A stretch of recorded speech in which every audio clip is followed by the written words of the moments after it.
ನಾವು ಸ್ವಲ್ಪ ಬಿದರ ನಾಡಿನ ಆ ಕ್ಷೇತ್ರಕ್ಕೆ ಹೋದ್ವಿ ಅಂತ ಕೇಳಿದ್ರೆ ಎಂತ ಕಾಯಕದ ಮೇಲೆ ನಿಷ್ಠಾ ಅಂತ ಕೇಳಿದ್ರೆ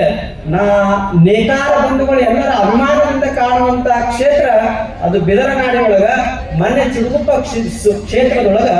ಒಂದು 5 ದಿವಸ ಪ್ರವಚನಕ್ಕೆ ಹೋಗಿದ್ದೆ. ಅಲ್ಲಿ ಹೋದ ಮೇಲೆ ಪ್ರತಿ ಮನೆಗಳ ಹೋಗಿ ಪ್ರತಿ ಜಗಲಿ ಮೇಲೆ ಏನಿಟ್ಟು ಆರಾಧನೆ ಪೂಜೆ ಮಾಡ್ತಾರ ಅಂತ ಕೇಳಿದ್ರೆ ಪ್ರತಿ ಜಗಲಿ ಮೇಲೆ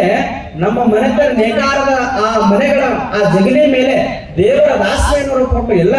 ಅಕ್ಕಲಕೋಟ ಶರಣರ ಫೋಟೋ ಇಲ್ಲ, ಸಿದ್ದಾರೂಢರ ಫೋಟೋ ಇಲ್ಲ, ಬಸವಣ್ಣವರ ಫೋಟೋ ಇಲ್ಲ. ಯಾರು ಇಟ್ಟು ಪೂಜೆ ಮಾಡ್ತಾರ ಅಂತ ಕೇಳಿದ್ರೆ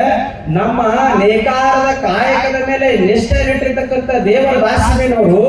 ಏನು ಹೇಗೆಯನ್ನ ಕಾಯಕ ಅಂತ ತಿಳ್ಕೊಂಡು ದೇವರನ್ನು ತಿಳ್ಕೊಂಡಾರಲ್ಲ, ಆ ಲಾಳೆಯನ್ನು ಇಟ್ಟು ಅದೇ ನನ್ನ ದೇವರನ್ನು ತಿಳ್ಕೊಂಡು ಪೂಜೆ ಮಾಡುವಂತ